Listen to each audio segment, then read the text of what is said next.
Hello everyone here, this is Dr. Young, and in this video we are going to talk about triglycerides. Now in the previous video, right, I talked about how there's lots of different lipids. They're not just fats and oils, there's also steroids and waxes and all sorts of things. And like I mentioned before, right, I want to talk more in this video just about the triglycerides, so just about molecules that look like this. What are their functions, where do they come from, etc. So when you look at triglycerides, right, they're really the most common lipid, which is why sometimes people say that all lipids are triglycerides, which is not the case, right? They're just a type of lipid. Triglycerides are just a type of lipid. They're also commonly known as like fats or oils. You've probably heard fats and oils out there. They don't really mean that much. Oils just generally are liquids at room temperature, so they tend to be liquids.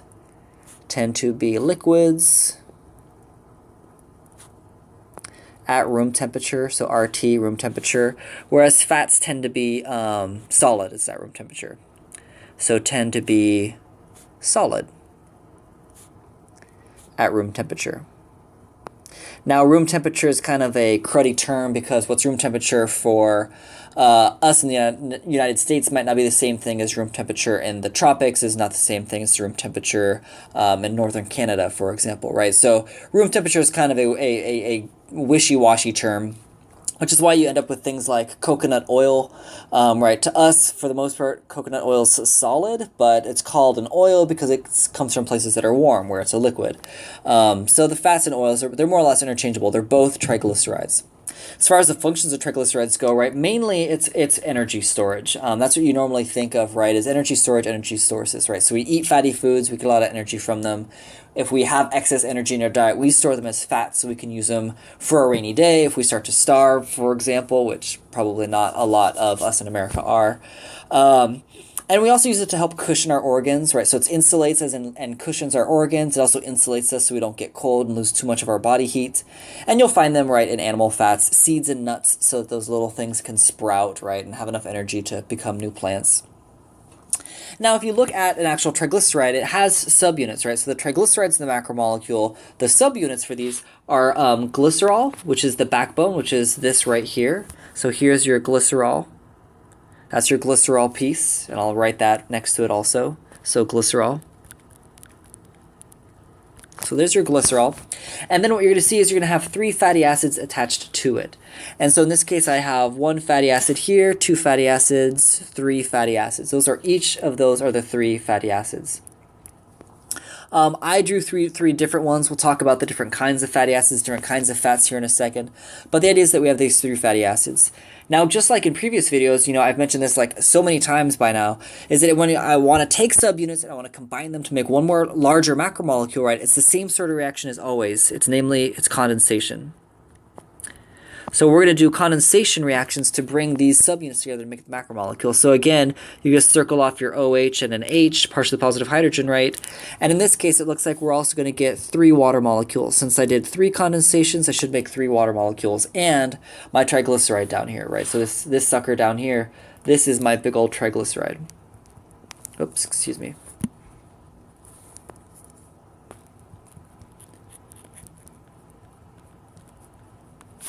Right, so this whole molecule down here is the triglyceride. And you can still see those subunit parts, right? Here's my triglyceride piece, or here's my glycerol piece, and then here are my fatty acid pieces. And the fatty acid piece, right, when you look at a fatty acid, it comes from the terms, right, where you have, if you look at the word fatty acid, the acid piece, this comes from the fact that it's a carboxyl, the carboxylic acid. So we're talking about the carboxyl, and you notice that all these fatty acids, they all have carboxyl groups on them, right? They all have carboxyls. And then the fatty piece here, the fatty piece usually just refers to not very water soluble. So low water solubility. So if something's fatty or greasy, we usually mean that there's long CH chains, long hydrocarbon chains, and that makes it not very soluble. So when you take these, this glycerol and these 3 fatty acids, you just do a condensation to combine them to make a triglyceride. And then, of course, the opposite is true also, right? If I wanted to, I could do the reverse and do a hydrolysis, right? If I wanted to go backwards,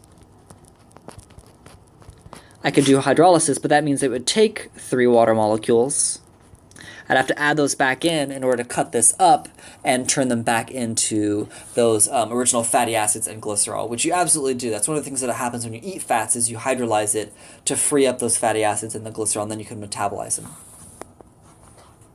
So let's take a little bit of a closer look at these fatty acids, right? So I have 3 different fatty acids over here in the upper right. I know they're fatty acids because I see, again, right, I see the carboxylic acid, right? So I see the carboxyl. And I see that there is a long hydrocarbon chain, right? So then I also have that hydrocarbon chain. Now, exactly how long these are is not that important. They vary. They can be 12, they can be 22. They're really, really long. They tend to be even, although they don't always have to be even. But so there are different kinds of fatty acids, and you may have heard of monounsaturated fats, polyunsaturated fats, and saturated fats. And what that's referring to is how many alkenes are in it. So if you have something that's a monounsaturated fat, right, that literally means mono as in one, and unsaturation, these unsaturations are alkenes. So what we're saying here is that if you look at this fatty acid right here, since it only has one alkene in it, that must be a monounsaturated alkene. That's a monounsaturated fatty acid. If you take a look at this second one, right, polyunsaturated, right, poly just means many, so we're talking about 2 or more, and again, unsaturated is just an alkene. So these are the ones that have more than one. So here I have 1, 2, 3 alkenes in here, which makes this a polyunsaturated fatty acid, or a polyunsaturated fat. And then lastly, saturated just means that there are no alkenes. Whoops. Saturated just means that there are no alkenes at all. Right? I have no CC double bonds at all. And that's what you find in that fatty acid. So that would be an example of a fatty acid or a fat that would be a saturated fat. So something you'd find, again, in like coconuts or largely animals are the big sources of saturated fats. Now, I don't care for my class, it's not a nutrition class, so I don't care if you know, like, oh, walnuts have polyunsaturated and olive oil is high in oleic or anything like that. I just want you to be able to identify them structurally, right? We know what alkenes are, and that's what the term refers to. Does it have one alkene, multiple alkenes, or no alkenes? You may also have heard, though, about trans fats, right? That's kind of a big deal in the news. These trans fats, they're not good for you. They're being banned all over the place. They have to put them on food labels now, but probably realistically they're going to be just phased out over time because it looks like they're really bad for us. And what they're talking about is they're talking about the cis and trans alkenes that we learned about before when we were learning about what an alkene was, right? So if I had an alkene like this, let's use chlorine. So say I had an alkene with 2 chlorines on it and 2 hydrogens. This alkene could come in one of 2 different shapes and still have the same name and same basic attachments. It's just a different arrangement in space. They're kind of isomers, stereoisomers. And now if I look at this, right, if I look at this alkene here, what we have here is if I take a look, I can look down the alkene. So here's my alkene. And it looks like the H's are on opposite sides of that alkene. And when they're on opposite sides, that means that it's the trans, remember? So opposite sides of the alkene, we call that trans. Whereas if I look at the one on the other side, the H's are on the same side as each other. So when the hydrogens, or when those groups that you're looking are on the same side, that's called cis. So we have cis alkenes and we have trans alkenes, and the fats that we see when we have alkenes in these fatty acids will either be cis or trans. And so the idea is that if you come over here and look at that fatty acid down here on the left, right here is my alkene. And if I look at this alkene, the carbon groups, or you could look at the H's, either way you want to look at it, either one's fine. The carbon groups here are on the same side as each other. Those carbon groups are on the same side, which means that this is a cis fatty acid. Whereas if I go to the alkene on the left, I look at the alkene in the one on the left-hand side here, or the right-hand side. Here's my alkene. I'm just drawing a line down the CC bond. So wherever that CC bond is, that's where I'm drawing my alkene. Right, here's my CC, drawing it down that alkene. But in this one, the carbon groups are on opposite sides of the alkene, which means it's a trans fatty acid. It's a trans alkene, a trans fatty acid. So here we have opposite sides, which means now that this is a trans fatty acid, or in other words, a trans fat. A trans fatty acid. So these are the ones that are good for us, or these are the ones, right? So most, you know, I don't want to give you a number, but it's got to be like 99.9% basically. But right, virtually all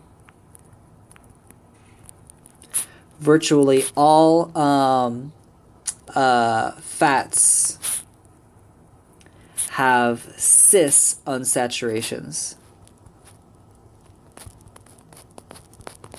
Right, so if something has an unsaturation, if it has an alkene, it's a cis alkene. Those are the ones that we make. It's the ones that plants make.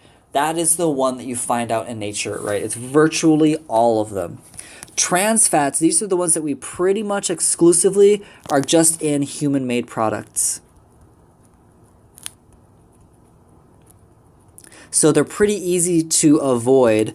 If you just eat less processed stuff, you won't come across trans fats aside from like conjugated linoleic acid, which is probably the one common example that is actually a trans fat.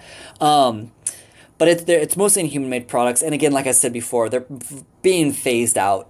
You're probably not even going to find them more. Those are the ones that you'd find in partially hydrogenated oils, things like that.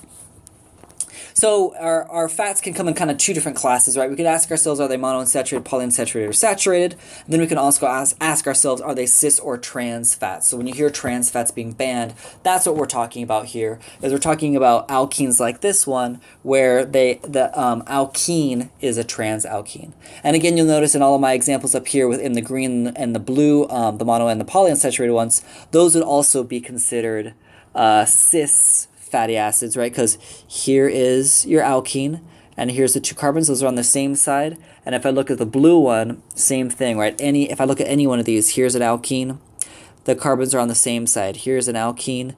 The carbons are on the same side. So again, virtually all of our unsaturated fatty acids are going to be cis. So what you want to be able to do, right, if I ask you to identify the types of fats, the types of fatty acids in the triglyceride, you should be able to look at this and be like, oh, hey, look, there's no alkenes, right? If there are no alkenes, that must mean that this is a saturated fatty acid right there. This one up here looks like this fatty acid here. It actually has multiple alkenes, so it has two alkenes. And that must mean that it's a polyunsaturated. It's a polyunsaturated fat. And then whether or not is it cis or trans, it looks like in our case, both of these, right, if I look down this alkene, it looks like the carbons are on opposite sides of that double bond. So I'd say that this is trans. These have trans, so it'd be considered a trans fat. Both of those, right? If you look at the other alkenes, same thing. And then lastly, if I look at this bottom one down here, the fatty acid that this must have come from, looks like I have also two alkenes, which again would make it polyunsaturated.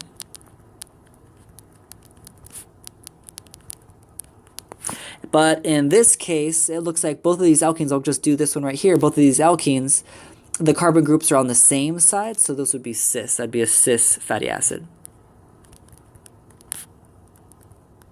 A cis fatty acid. So you should be able to identify these, right? Triglycerides, sometimes they have like all of the same fatty acid on, you know, the three fatty acids might all be the same. They might all be different. It might be two unsaturated and one saturated, or two polyunsaturated and one monounsaturated. They just kind of get mixed up. The types of fatty acids that you find on there are dependent on what's going on with your the reactions that you're running, like what fatty acids are you making, plus what you get from the diet, right? Whatever you get from your diet, you're gonna incorporate those into your lipids also. So basically, that's what triglycerides are. That's what they look like. That's what when we talk about mono, poly, and saturated fats, that's what we've got. So if you have any questions or comments, please leave them down below, and go ahead and start working on some worksheets and looking at these. And then keep an eye out for the third video, which will be on phospholipids. Have a great day.